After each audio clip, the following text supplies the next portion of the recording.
Did I ever mention that I'm weird, basically, on this channel? I don't think I have, but, I'm here to kind of come about to y'all, that, to anyone who finds this, um, I'm about to commit something I didn't think I would, because I came across this the other day, and on Pinterest, our favorite,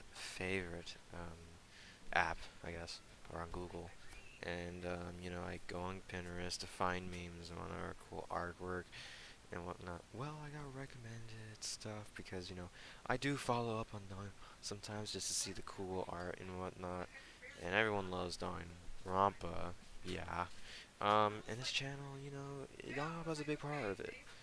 It has been 3 playthroughs, one that's coming through after Elden Ring is finished, and I really do, I really do think this will be the cream of the crop, and I say that because I'm coming back to a certain thing, and I must discuss with you the context behind this. Um, I found this on Pinterest. I want to hate myself for it. This now, if you know Wattpad, it is this basically reading sites where you can read or write and whatnot. It's probably one of the biggest of the websites and whatnot because I mean there are 77k reads over 77k reads on this and 1.4k votes and 17 parts to it, and it apparently is an hour and 51 minutes. I could read under an hour, and yeah, I just want to say there's probably a few reasons to this, and I hate myself for it. Now, give context to correct sort. I came up to this idea because, for one, the one of my videos in particular is one of the my most popular videos, and I it used to be my most popular. It was the Danganronpa 1 school mode ending, which was basically the ending to the playthrough, because afterwards it was the bonus and the closing thoughts and whatnot. And now I'm here to represent more of it because I feel like we need to get some more of this. I already discussed a lot about it because it came in, through Danganronpa 1, and while there really wasn't much to talk about it in Danganronpa 2 and Ultra Spare Girls, I mean, Ultra Spare Girls, Kyoko isn't even in the game. Um, she does have her own novel though, but I probably won't read it in 100 years, mainly because it probably costs money to actually read it. And yeah, um, and the other kind of, but in Danganronpa 3, there's a lot of it. There's a lot of it, and yeah, it's a very popular ship, obviously. Now, you can get like, you can, you can probably click off this video right now, because what you're about to witness is probably some cringe.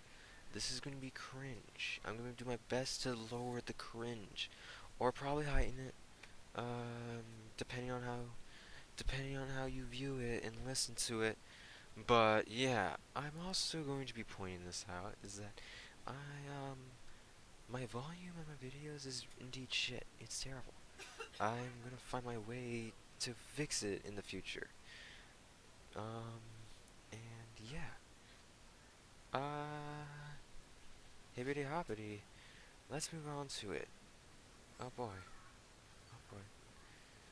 Wayne on me. What's his profile picture, by the way? Ah, who cares? Oh, what is this? Okay. Alright.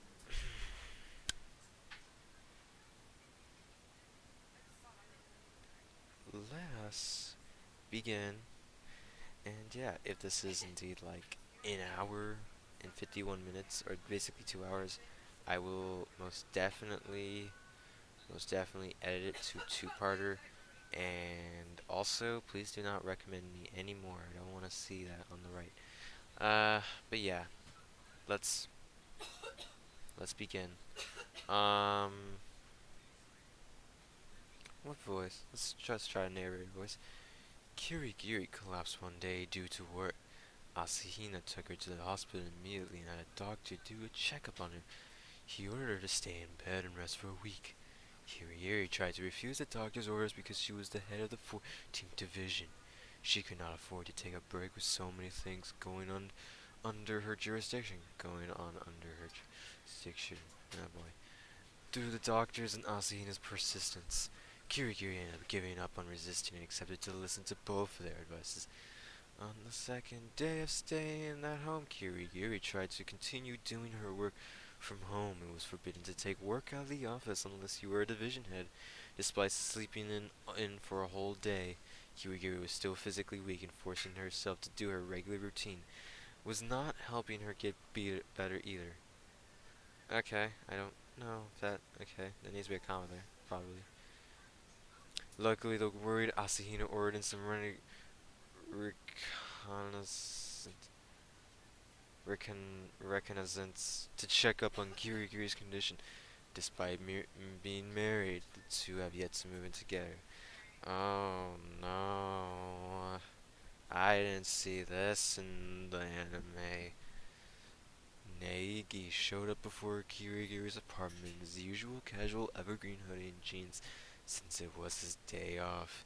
Truth be told, Asahina also wanted to make a visit, but ended up having her hands tied a heap load of work from her jurisdiction after going on a donut run when she was supposed to work overtime as punishment. That's her for sure. Naegi appeared cheery with a bag of groceries and rang Kirigiri's doorbell. Not noticing her appearance, Kiryu opened the door in just her underwear, a large sleeve button, white shirt instead of her usual long nightgowns. I will kill myself if I have to read a part of this. That is very much mature. Negi blushes from Kirigiri's unkept appearance. I just realized it's probably longer if I'm reading the whole thing. Huh. Makes sense. Kirigiri, your clothes! My clothes? Kirigiri looked down at her clothes and then back at the blushing Nagi. Her vision was slightly blurry due to her fever. Does she have like some fucking... Does she have the virus and whatnot? I see no problem. Excuse me for a moment, Nagi said as he placed his hand behind Kirigiri's head and tapped his forehead against hers. I knew it, your forehead is burning up. You are not... You are not thinking... straight because of your cold. You must have been pushing yourself with work. Your worries are not necessary, Naegi-kun, Kirigiri said coldly. You're obviously not okay, Kirigiri-san. Kirigiri shoved Naegi away slightly. How ridiculous, I'm fine. And Kirigiri collapsed from exhaustion and landed in Naegi's arms. You're always pushing yourself too hard, Kirigiri-san. Naegi said as he lifted Kirigiri up in his arms, bridal style, and escorted himself into her apartment. She is so light, Nagi thought to himself. Is she eating properly? Kirigiri lived in a luxury suite by herself. Well, why not? The suite contained a large kitchen, a large living room with a small gray couch, a glass coffee table, and a 55 LED flat-screen TV. Okay. The two rooms with full bathrooms, including a set of laundry machines and a large open terrace. Nagy and his family lived in the same building that was nearly half of the size of Yuri's suit, and it was more traditional. Despite the suit being very large, there were hardly any personal items other than the bare essentials, and was practically devoid of any color other than white, black and/or gray. Wow, this place is huge! Naegi placed Kirigiri in a large size king size bed and went to cook her some porridge with the ingredients that he brought over. After letting Kirigiri sleep for a while, he awoke her from her sleep and brought her some porridge. So, I guess the Zava Jam artwork. Wake up, Kirigiri-san, he said as he helped her sit up. I made you some porridge. I see. Thank you very much, Kirigiri said as she took the bowl of porridge from Negi's hands. You only had supplement pills and water in your kitchen. It was a good thing that I brought over some things from home in the grocery store. I see. It seems that I've caused you some trouble once again. Not at all. I'm always in your care. This is just a small token of my gratitude. Kirigiri took a bite from Negi's porridge and smiled. It's delicious, Negi-kun. Really? I'm glad. Negi said happily. My mother taught me the recipe. Every time my sister or I would get sick, my mother would make it for us. I'm glad that you like it. It's really well made. You would make a great wife some one day. Oh boy. Wife? I'm a boy though, Negi said dejectedly. Kirigiri laughed softly. I swear to God, if I have to say Kirigiri many more times, there's gotta be a switch up in the names at least, right? You haven't changed in all these years, Nikun. That is a line if I've ever heard it. Gosh, you were teasing me. uh, okay. I do believe that you do look good in a neoprene. I wouldn't mind taking you as my wife. Have you ever forgotten that we are already married? Of course not. We have yet to establish roles in our marriage as of yet. Only the Negi-kun sits the role of a wife more, Kirigiri said teasingly. Please spare me from that. Come on, call me darling. Kirigiri-san. There's a choke, Negi-kun. Negi smiled. I feel like you're more expressive now, Kirigiri-san. You can animate this if you want, Negi said. If you believe that I have changed, it's probably because of you. That makes sense. Eh? Your hope has infected even me. If I had never met you, I would have probably fallen into despair a long time ago. Knowing that you are beside me now puts me at ease. You can tell this is probably some fucking, headcanon fanfiction bullshit. You know what? I'm gonna do this right now. Every comment of here, I'm going to click on just to see what these are. What's this? I hate myself. This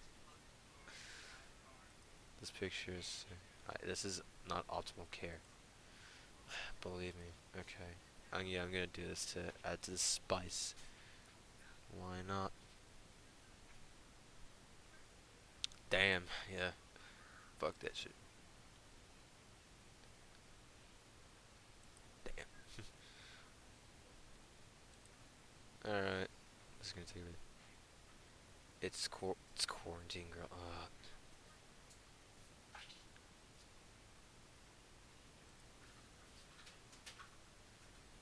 Hey. Alright, boy. I know, right? What the fuck is this?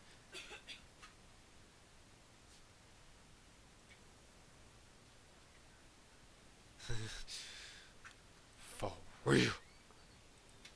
Oh my gosh. Okay.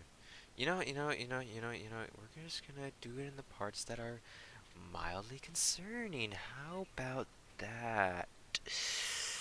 Where am I at? Alright. Negi blushes. Kirigiri-san.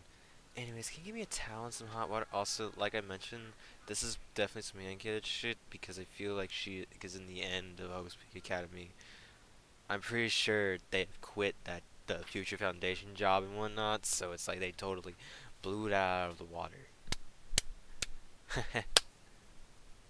It would make sense though if they got married in the future. Can you give me a towel and some hot water? I like to wipe myself down. Of course, Negi says as he rushed to get Kirigiri some hot water. Can you give me some new pajamas as well? They are located in the second drawer. Yes, said as he went over to her dresser. I'm so glad that Kirigiri-san is relying on me, Negi thought to himself. While he was deep in thought, he accidentally opened the third drawer instead and grabbed Kirigiri's underwear by mistake. Negi-kun, would you mind putting back my underwear? Kirigiri asked. I don't need it for now.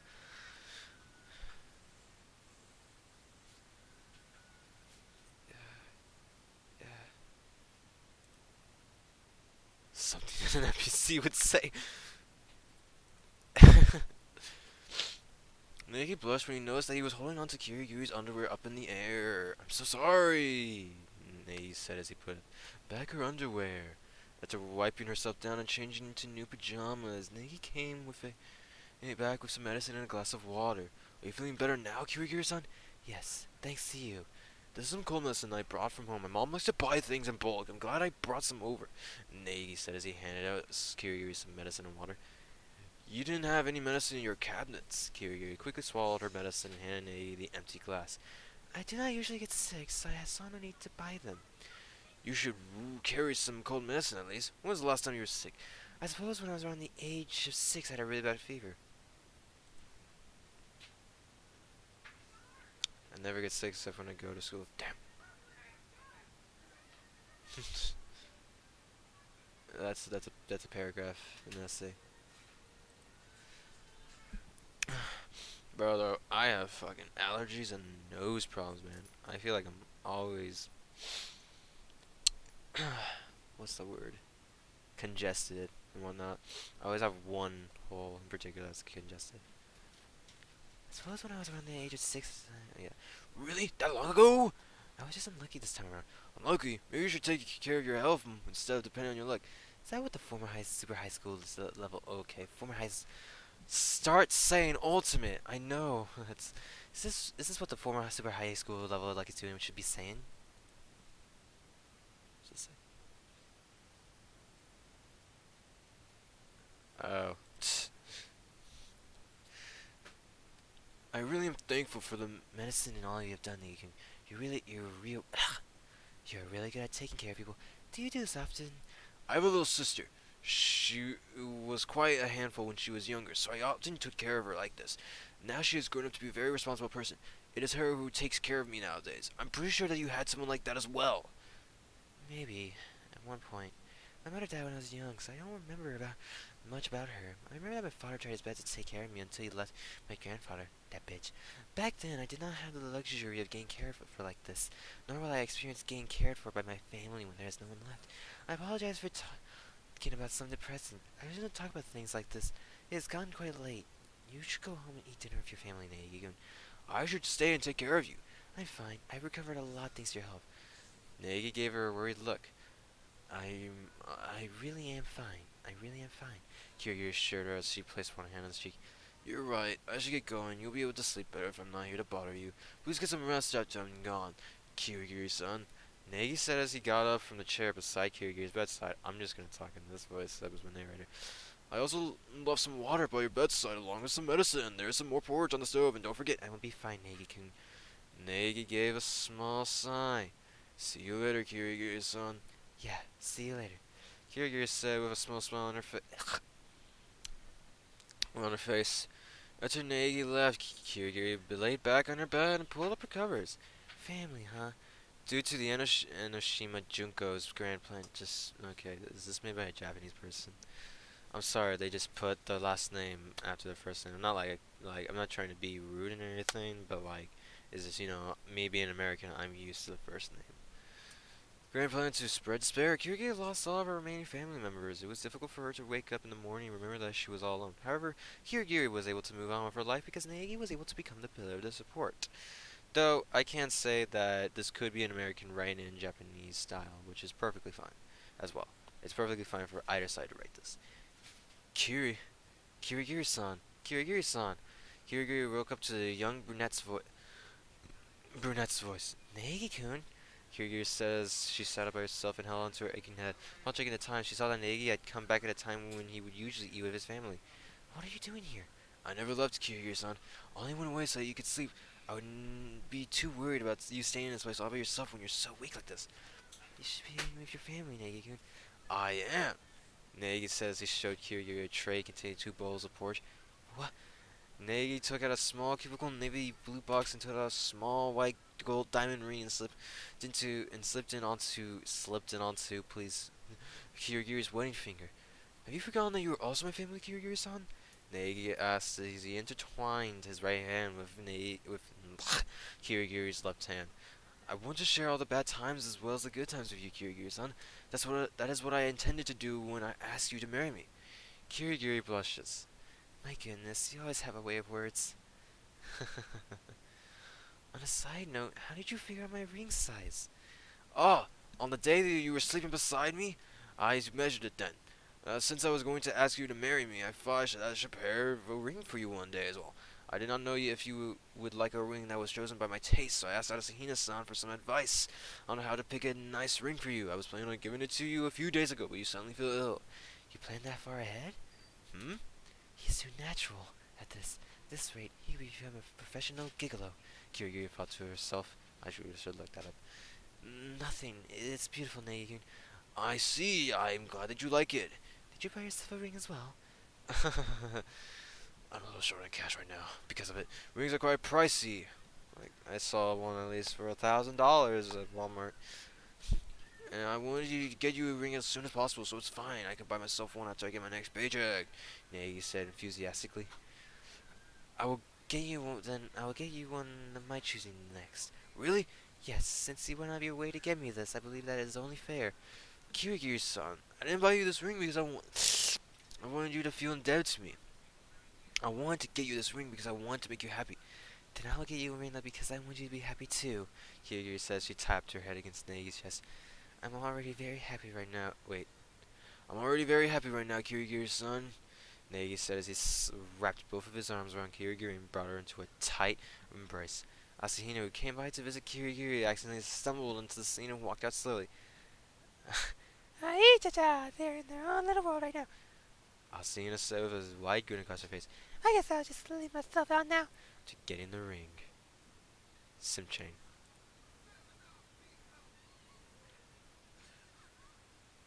Okay.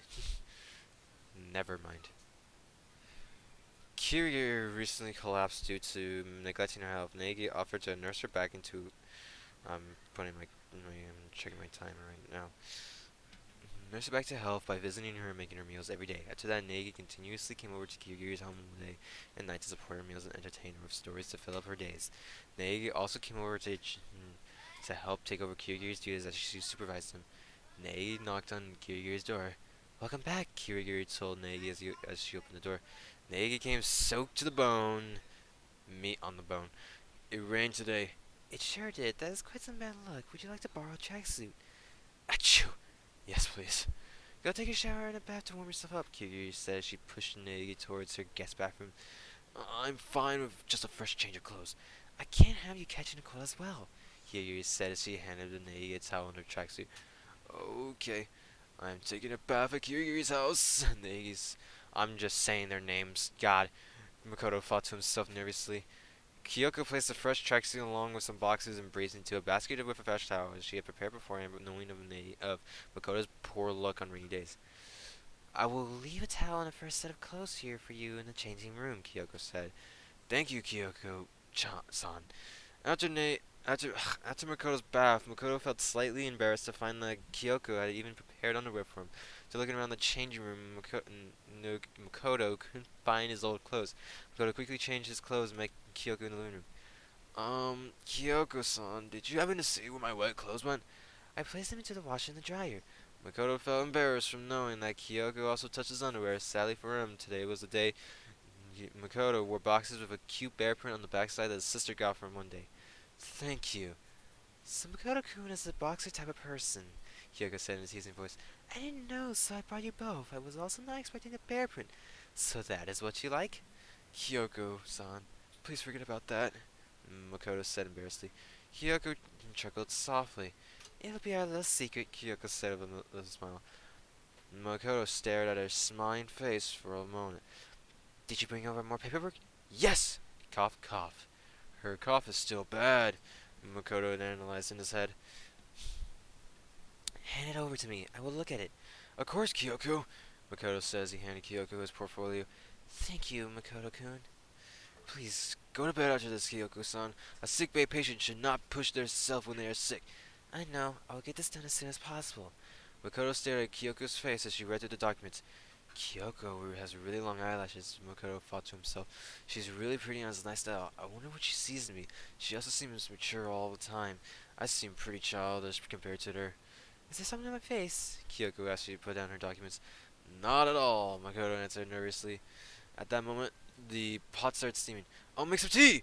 Makoto says he hurriedly rushed into the kitchen. I brought some Earl Grey tea. That's American. That is American shit right there. Or since I saw that you ran out of your usual tea, I hope this is suits your taste. Now, this could be in like similar place, because I don't exactly know where Earl Grey tea was made in, but Earl Grey tea is popular in America. First food, medicine, not tea. It seems that you're stuck in my home with quite a lot of goods. I hope, but only, I only, uh, I only brought over essentials. The tea is a gift. Kyoko is a minimalist to a fault.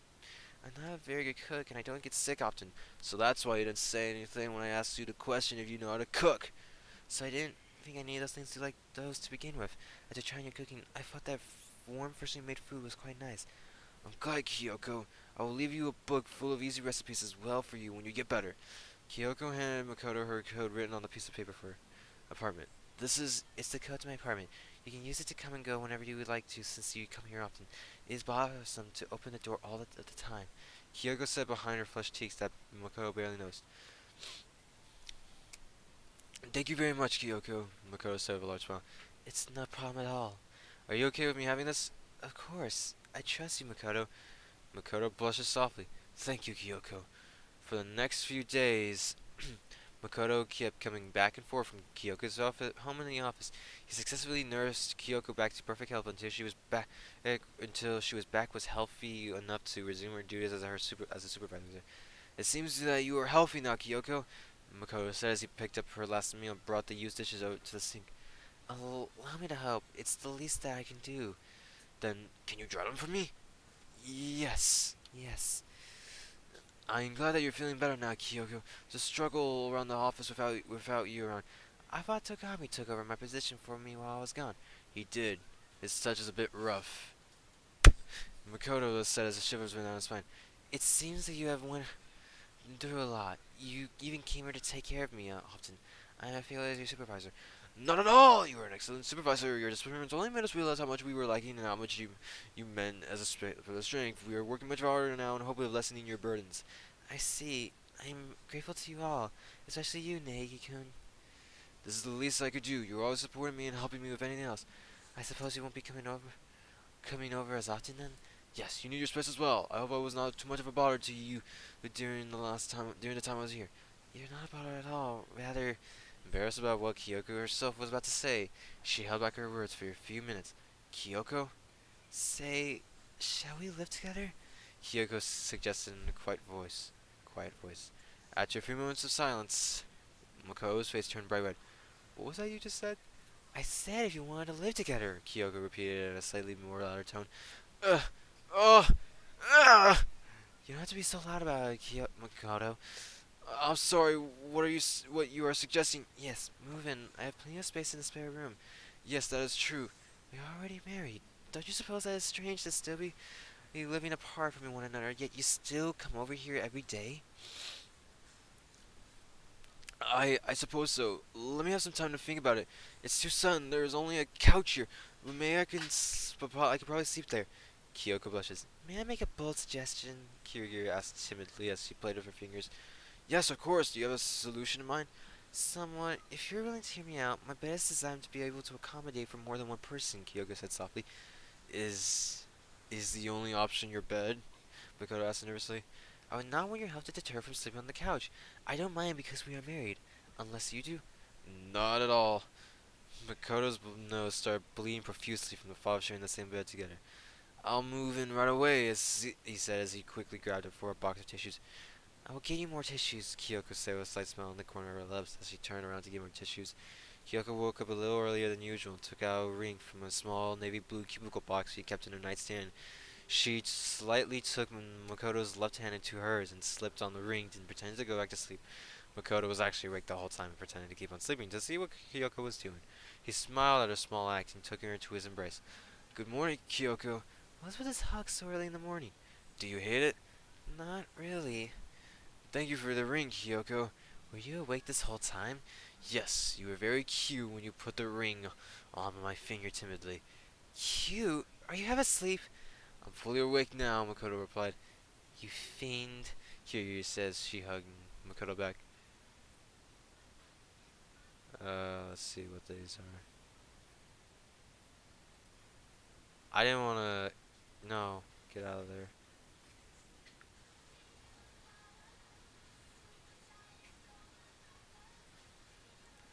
does this say?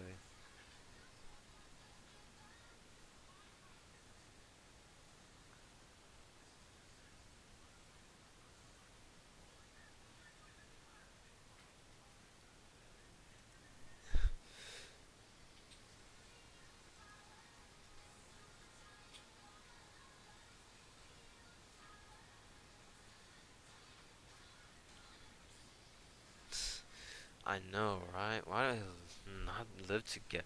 Man, that's not what it's like.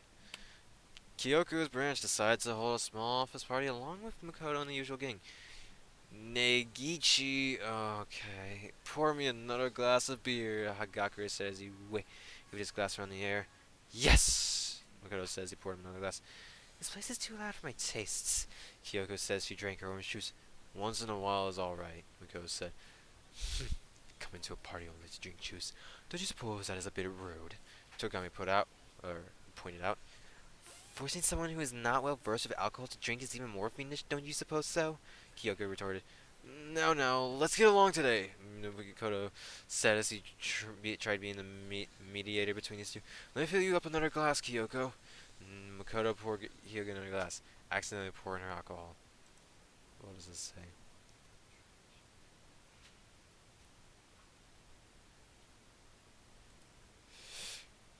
Alright.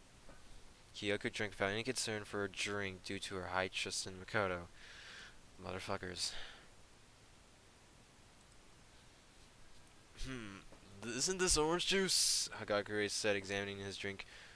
Orange juice? Does that mean the damage was already done?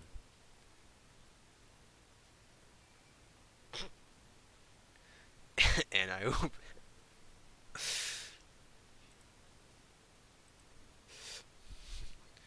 Kyoko dropped her drink and started to fall forward. Makoto caught her in time before she hit the ground and held her upright.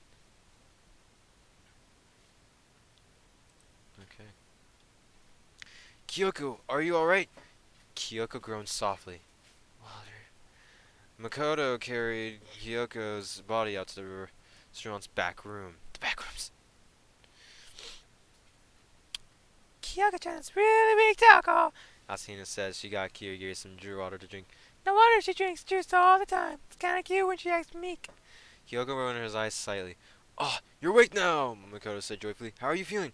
I'm fine. Could you come a bit closer? Of course, Makoto says. He crouched down beside her. What do you need? Kyoko wrapped her arms around Makoto's neck and brought him to a tight embrace. You. Oh, what's this say?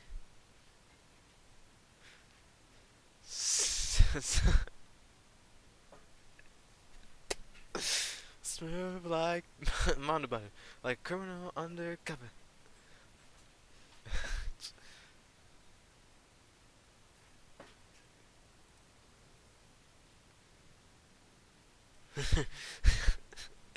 Careless whisper intensifies. Kyoko! Asahina went back to the party and left the two alone. It's good to be true to yourself once in a while, Kyoko, Asahina said quietly. Makoto, your skin feels cool. Huh? Really? It feels good. Hey. Makoto started blushing ferociously. Would you like some water? Her breath is so close. She smells so sweet, Makoto thought to himself. Hold up. No, I'm fine like this. You might be fine, but I can't take this for much longer, Makoto thought to himself. Makoto, you're quite warm right now. Yeah. Kyoko separated from Makoto and took off her blazer. She then removed her pantyhose and started unbuttoning her shirt.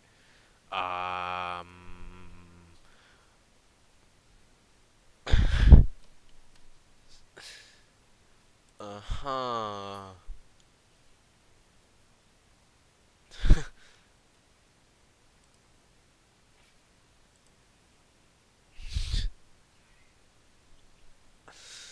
Okay. I'm kind of cringy when I read these, but they make sense. Kyoko, please stop! Makoto says. He grabbed her wrist. Anymore, it will be bad. It's hot. Even so, this place is not appropriate for you to do such a thing. It's really hot. Kyoko said with a slightly exasperated expression. I can't seem to move my hands very well now. Can you help me with the rest? Makoto immediately placed Kyoko on his back and broke out into a sprint and out of the restaurant with clothes in her hands. Why is God tasting my patience now? Makoto screamed. Okay. I know who says that. Tss, I know that.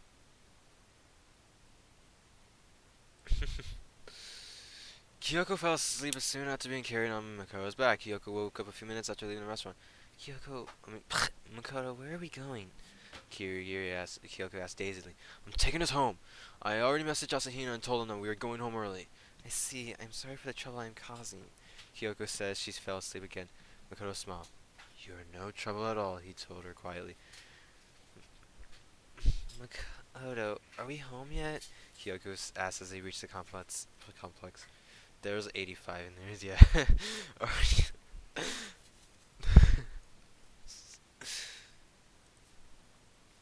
Not yet. I want to lay down. Yes.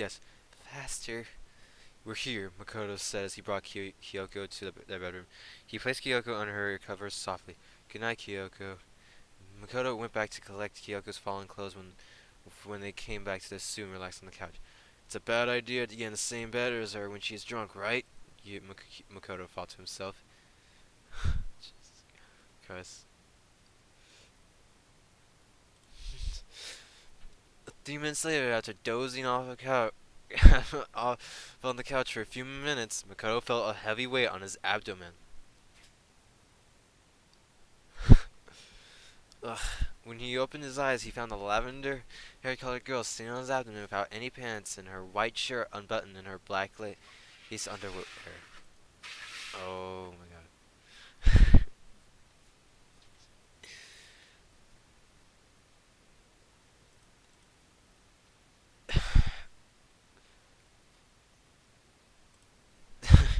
It's hot. You can't do that. You still have to wear clothes. Why? I am still a male. It doesn't matter. My gender doesn't matter? Oh god. Where did you get that idea? I thought a light joke needed to be in order. Do you really not think about doing anything to me in this state? What? Makoto, you haven't touched me at all. Am I really that unattracted to you? Oh boy, what is these comments gonna say?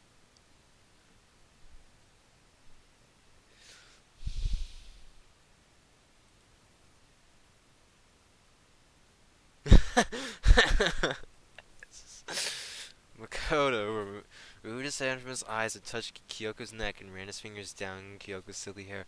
Far from it. Kyoko tugged on Makoto's shirt and ripped his collared shirt open. Makoto screamed internally.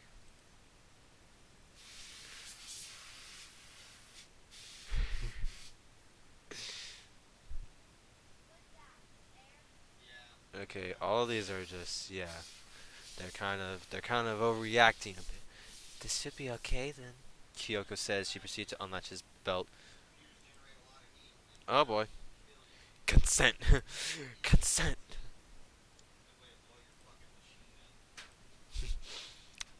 Makoto grabbed her wrists. You can't! I can't? Kyoko asked cutely as her chest jiggled slightly.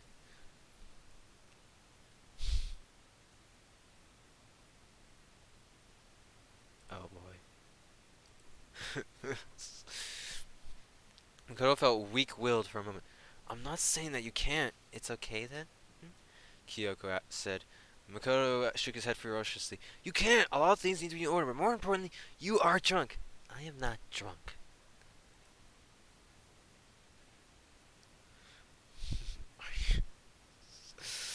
With a flushed expression like that in your actions, one can definitely see that you are drunk. Even that's true. I don't mind if you were to touch me. Makoto turned his head to the side.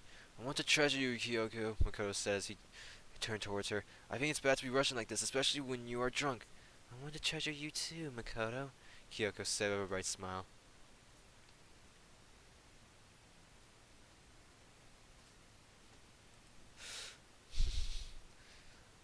Makoto let go of her wrist for a moment in awe of her soft expression. Cute, Makoto thought to himself. Just surrender yourself to me, Kyoka says he continued. Makoto screamed in horror. Or not! Makoto screamed. In the morning, Kyoko found herself lying in an underwear beside the open shirt and open belted Makoto on the couch with both her hands bound by a tie behind her without any memory prior to her blacking out the restaurant. After having a clear head, she quickly removed the restraints from behind her back and put on her shirt. Kyoko then grabbed a faux blanket and placed it over Makoto's sleeping body. Looking at the situation, Kyoko was able to conjure up that she was at fault for yesterday, and the one falling victim in all of this was Makoto himself. Good work yesterday, Makoto whispered as he kissed his cheek. Makoto soon woke up to the lavender hair-colored beauty wearing only a button shirt and smiled. Good morning, Kyoko, Makoto said sleepily. Good morning to you too, Makoto. Would you like something to drink? How about some orange juice? Kyoko says he tried to stand up. Makoto grabbed her hand before she could. How about another day? Makoto said exhaustingly. Before Makoto and Kyoko got married. Kyoko! Yes? Do you have any plans for Christmas? I am not doing anything in particular if that's what you're asking. I should put on some music. You know what? Hold on. I'm pausing this, bro. I am pausing this. Oh, this is good. I got some music playing. So, let's continue. Do you have any plans for Christmas? I'm not doing anything in particular if that's what you're asking. Would you like to come over to my house for Christmas? Makoto asked with flushed cheeks. Kyoko stared at Makoto blankly for a few minutes. Kyoko? My ears are playing tricks on me, Kyoko thought to herself. Kyoko looked away and then back at Makoto after flipping her hair over her shoulder. What did you want to ask again, Makoto? Oh, you didn't hear me earlier? Sorry, I should have been clear with my sentence. I just asked you if you wanted to come over to my house on Christmas, Makoto said. Oh lord, my ears were not playing tricks on me, Kyoko thought to herself. Let's see this. Kyoko looked away for 1 second and back at Makoto. Don't you suppose that's inappropriate to invite an unwedded young maiden over to your house alone? She stuttered. How cute, Makoto thought to himself.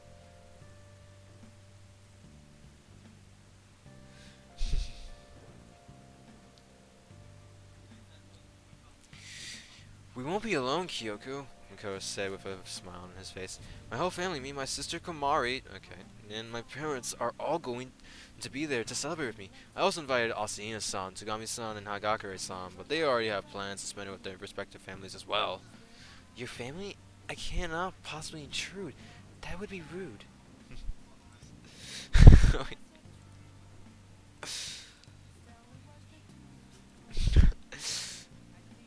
Nonsense! My family is interested in meeting you, Makoto said with a smile. Interested? Yes. I kind of make them worry a lot because of my personality. It would help you if you, my boss, were to tell them that I am doing well nowadays. I would be very grateful if you were to do that for me. Okay, Kyoko replied nervously. 2 days later. I'm Nate. I'm Makoto's boss. Kirigiri Kyoko. It is a pleasure to meet you. Kyoko told Makoto's mother as she handed her a gift basket full of a variety of different soaps and candles. Thank you for the gift. It is very nice to meet you, Kyoko. Oni-chan, is this person your special person? Komaro asked, Makoto. Makoto and Kyoko blush. Komaru, what are you talking about? We're not like that, Makoto denied strongly. What a shame, she is such beauty, Makoto's mother said. I would love to have her as my daughter-in-law. Mom, not you too, Makoto said with flushed cheeks. Kyoko blushed. Please feel comfortable here, Kyoko. Treat this as your own home, Makoto's father said. Home. After having a heartfelt dinner together combined with many questions about what Kyoko seeks for a perfect husband, much to Makoto's embarrassment and discomfort, Kyoko joined Makoto at the Christmas tree. What are you doing, Makoto? Kyoko asked from below the ladder from which Makoto was standing on. I'm adding the star at the top. It fell off earlier, Makoto said as he concentrated on placing the star at the top. Is there anything I can do to help? No, I think it'll be fine. Makoto fell backwards after losing the balance. Oh my. Careful, Kyoko says she tried to catch Makoto. They fell together and luckily landed on some soft pillows. That's very coincidental. It's really convenient, I know. They... Be careful next time, Makoto, Kyoko scolded. There won't be pillows all the time, Makoto. I'm sorry about that. Apologies aside, would you mind moving now, Makoto? Kyoko asked. It is quite uncomfortable laying in this position. Makoto, who laid perfectly on top of her body, started feeling embarrassed at the mention of his position. Of course! Oh, look, they fell right into the mistletoe. Kamar pointed out. What? Kyoko and Makoto both blushed. They both got up quickly and soon separated. After the party, Makoto escorted Kyoko back to her apartment. I enjoyed spending Christmas together, Makoto. If it were not for you, I would have spent Christmas alone again this year. I'm glad that you invited me. It was our pleasure. My parents enjoyed having you over. They told me that I should invite you over more often. If you're willing to invite me, I will make sure to come, Kyoko said. Makoto blushed. There is that. My mother and Kamara want you to come over whenever you feel lonely. I enjoy being with them as well. It might be soon. Soon? They say they'll be doing a cleanup soon and will dig up your old baby pictures for me to view during my next visit, Kyoko teased. Please do not view them too closely. Kyoko chuckled softly. I brought some for you. Makoto rummaged through his coat and pulled out a small paper bag with a silver satin ribbon, not Satan. Satin ribbon attached and handed it to Kyoko. Your present. Present? It's my thanks for all your help this year. Merry Christmas, Kyoko. Can I open it now? Kyoko asked. Makoto felt slightly startled from Kyoko's abruptness.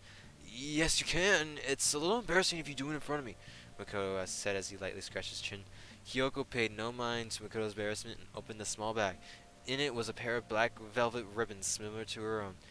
Ribbons? I actually had some trouble deciding what to get you, so Asuna suggested that I get you something practical. I thought that you might like these since you wear ribbons every day, Makoto nervously said. I like them a lot. Thank you, Makoto. You're very much welcome. Kyoko took out a green scarf from her bag and wrapped it around Makoto's neck. I got you a present too, Kyoko said with a smile. It's been cold lately. You should take care of your body more often. Foreshadowing? Says Thank you very much, Kyoko. I will surely use it often. I'm glad. Good night, then, Kyoko said as she went into her apartment. Good night to you too, Kyoko, Makoto as he turned away. I almost forgot something. Kyoko says she grabbed Makoto's arm and pulled him close to her face. She then proceeded to whisper in his ear. Merry Christmas, Kyoko. Merry Christmas, Makoto said nervously. Makoto blushed all the way on his way home. The next day, Kyoko was already seen using the ribbons she got from Christmas, and Makoto was with his new green scarf. A bit much. Okay.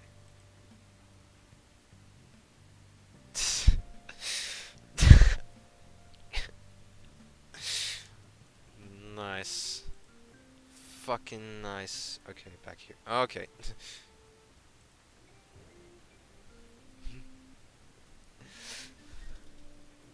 I'm down.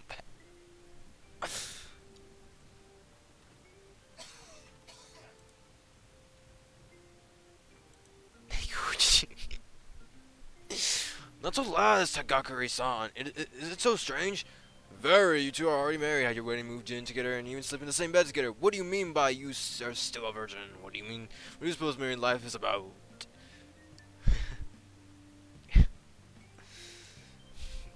Makoto blushes fiercely.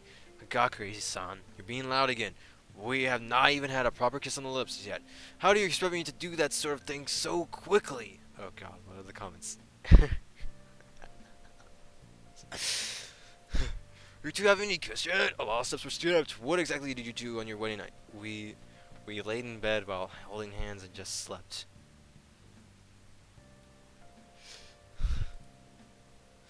You two aren't in kindergarten anymore. Even if things were to develop so far, I would not even know what to do. Shall your big bro help you out? I have some DVDs that you can use to practice with. Hagakure whispered to Makoto. Makoto blushed profusely. I have never touched one of those before. Nice.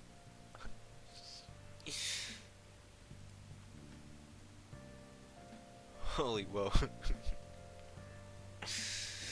Seriously? Seriously. Negichi, I always knew that you were a late bloomer, but this is getting very serious. Even if I accepted those DVDs from you, where would I even watch it? Kyoko-san and I live together.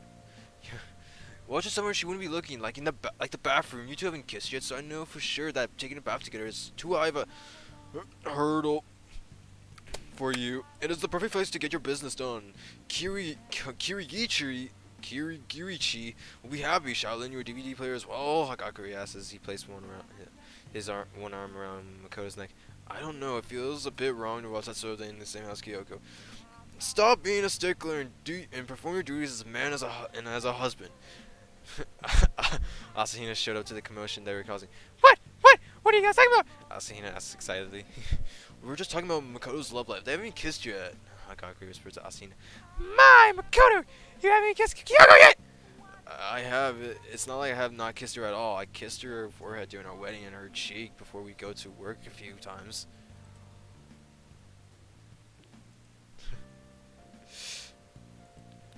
Makoto soon received pitiful gazes from Hagakure and Asahina on him. Negichi, poor Negichi, poor Kyoko. How about your honeymoon? Asahina suggested. Heard from Kyoko that you two have not gone on a honeymoon yet. Really? We have both been quite busy lately, Makoto said sadly.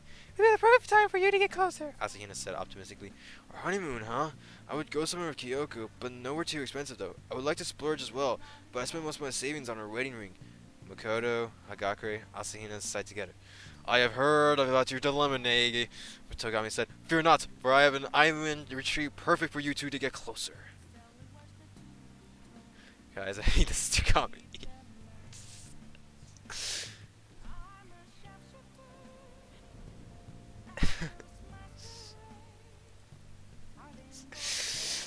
Wow, thanks, that would be very helpful, but I haven't helped you much for you to go so far, and I don't want you to get your help for free. Don't fret, Makoto, I do consider you as a friend. If you really want to reward me for 9 months, I would like to see a fresh new face. Let Operation Nagiri's lovely time begin, Togami said loudly. Okay, it's a plot. Kyoko, maternity leave for a long time. Yeah! Asahina and Hagakure shouted in unison as they threw their fists in the air. Not yeah! All of you are too loud, Makoto exclaimed with flushed cheeks. Makoto entered Kyoko's office later that day. Makoto? Kyoko, would you like to go on a vacation together? Vacation? It seems like an odd time to go on one. There are a lot of things that really need to get done here soon. It doesn't have to be now. We haven't had our honeymoon yet. Isn't our next break a good time? If that's what you want to do, I suppose we can do that. Where would you like to go? I have just a place! Togami-san is willing to let us stay at his estate on his island. That is awfully kind of him. Yeah. How much groveling did you have to do? Kyoko asked with a concerned expression. I didn't do anything of the sort. It seems that this is Togami-san's belated wedding gift. I see. Since he's going out of his way to give us this extravagant gift, I suppose it's not a bad idea to pay a visit to the island. Okay. I'm sorry, Kyoko. Our friends have pure intentions. Maybe it would be nice to get a little closer together, Makoto thought to himself. A few days later, Makoto and Kyoko set off onto their honeymoon. The first thing they intended to do was going to the beach. There, they were blessed with clean white sandy beaches, a sunny sky, and a vast sparkling ocean. Makoto said it was a spot near the beach, and while Kyoko tied her hair up into a high ponytail and took off her white dress and revealed a black string bikini swimsuit. Oh boy. There's your thing. Makoto gazed at her with dazed eyes as Kyoko put sunblock on her pale white skin. Kyoko is really beautiful. Oh boy, what is this gonna be? Fuck!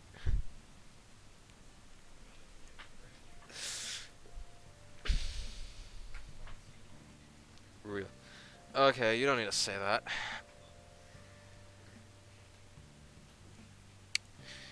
Makoto gazed at her with dazed eyes as Oh yeah. What's up the lecherous look, Makoto? Makoto blushes fiercely. Oh, I'm sorry. I was just teasing you, Makoto. I didn't think that you were really leering at me. Since you apologize, that means you're guilty. Kyoko teased. Makoto's cowlick started shrinking.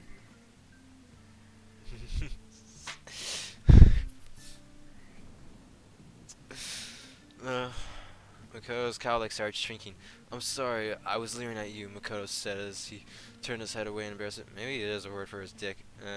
Kyoko blushes. You don't need to apologize, Makoto. If it were anyone else, I would not let this slide so easily. You're the only one who are allowed to look at me like this. Kyoko said softly. Makoto turned his head towards her and found her white skin turn slightly rosy around her cheeks and ears. I don't mind the lecherous look, but I would have liked to have heard a compliment escape your mouth. Makoto blushes. The bathing suit looks really good on you, Kyoko.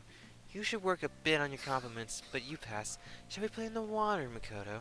Kyoko said with a smile as she headed to the ocean. Yes!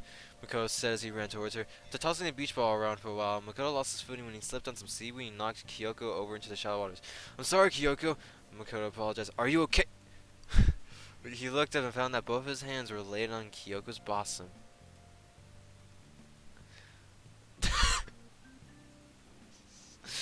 Makoto's an ass.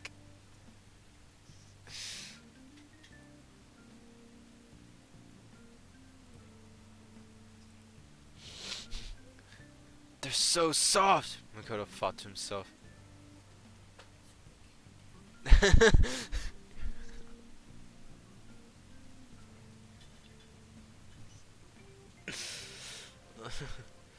I'm fine. Would you mind letting go?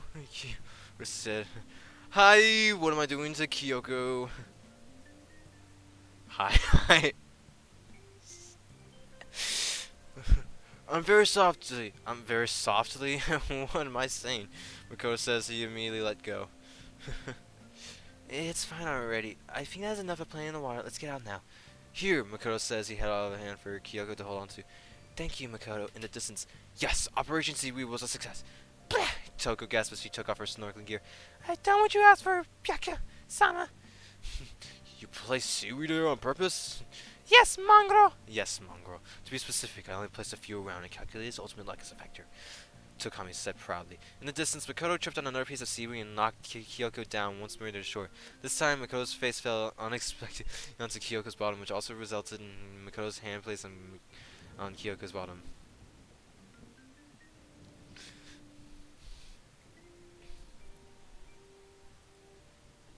Y'all are weird. Y'all are weird. It turned out much better than I thought. A little too well, I suppose. Tokami said, even though I got I was getting frustrated at their turtle pace.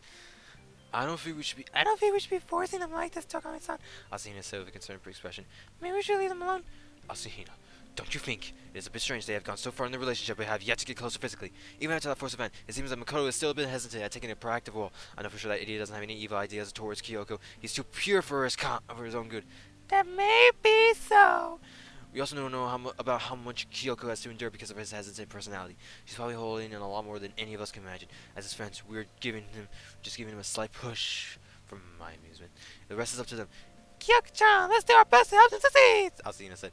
Kyoko got fed up with the seaweed mishaps and ended up guiding Makoto to shore by pulling his hand along. Plan 2, Operation Icy Hot Love. Would you like to get some ice cream, Kyoko? I suppose that we can. Kyoko had gotten mint flavored ice cream, while Makoto got strawberry flavored ice cream. Oh boy. Okay, what the fuck? Okay, what the fuck? Okay, what the fuck? Nice. Bro, mint is dope, bro. Mint's good. Exactly, man. Mint is some motherfuckers here. Y'all wildin'. Yeah, I'm gonna continue to the outreaches because yeah, this is actually taking a while. You always make the thing that you are eating look like it's the most delicious thing. It's delicious! It is very delicious, Makoto said excitedly. Would you like to try some, Kyoko? Try? Makoto blushes after realizing what he had just suggested. Sharing would mean that they would have to share an indirect kiss. I'm sorry about that. I wasn't thinking too clearly when I asked that. Forget what I said earlier, Makoto says. He shifted his gaze downward. A few days ago. Kyoko, how are things with Makoto? How are things? What do you mean? Have you two been lovey? Asahina asked as she made a small heart with her fingers and moved the heart in a circle. Kyoko choked on her coffee and started coughing. Nico. Where did this come from? I was just wondering, y'all two recently moved in together, so there must be a few stories to tell about. Hardly. Huh? Things are not going well? It's not like they're going anywhere. We haven't really done many couple-like things. No way. What do you two do when you're at home? We eat together, watch news together, read books, and we often play games like chess or talk about work together. Really? But not just that? Present. I will have a bite, Kyoko says. She took a bite of Makoto's ice cream and licked her lips tenderly. It is quite delicious. Oh, so she's Zendaya.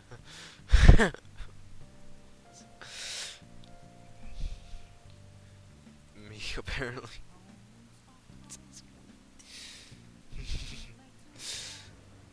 Makoto blushes. I'm glad you like it. Would you like a bite of mine? Makoto froze. Would you like a bite of mine? Makoto froze for a moment in order to process the question in his head. Eh? You're not to express so much detest in the thought of having to share ice cream. No, I wasn't rejecting you. Your answer, then? Kyoko soon out of her cone towards Makoto, eagerly waiting for his response. I would like to. Rather, please let me have a bite. Then eat it before it melts.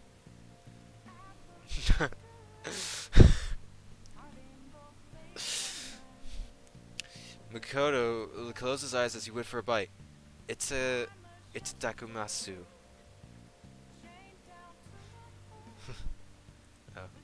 Thank you for this meal.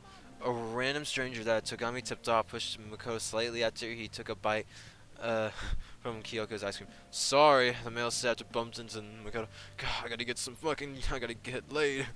Makoto's face seemingly fell in between Kyoko's cleavage. I'm jealous. Like, should I thank the stranger? Kya! Makoto soon opened his eyes to see that his head was between Kyoko's breasts. Oh my god. And immediately moved away from her. I'm so sorry, Kyoko, Makoto said as he lowered his head immediately. It's fine. I know it was an accident. It seems there are a lot more accidents than usual today.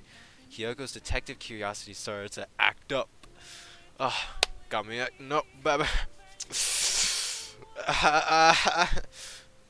Yeah, I wonder why is that? Could the others have anything to do with this? Nah, they wouldn't go this far. They are friends after all. It is not nice to suspect friends without any proof, Makoto innocently thought. Makoto thinks you're sus.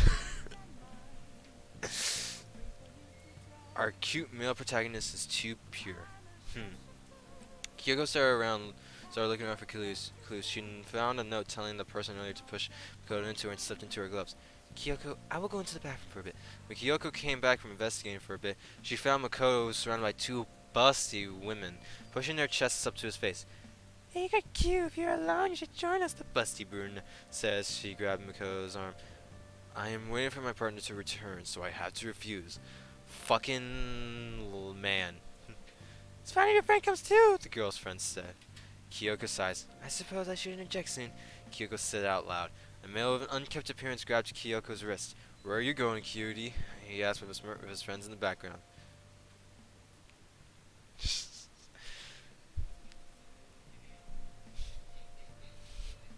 Okay, well, I guess we'll continue on next time when we finish up reading this. So thank y'all so much for coming by on this lovely day. I guess I'm taking longer to read this, and I'm uploading it, so fun. Thank you so much for coming by on this lovely day of this fanfiction. You should join me on the next episode and whatnot. Peace, peeps.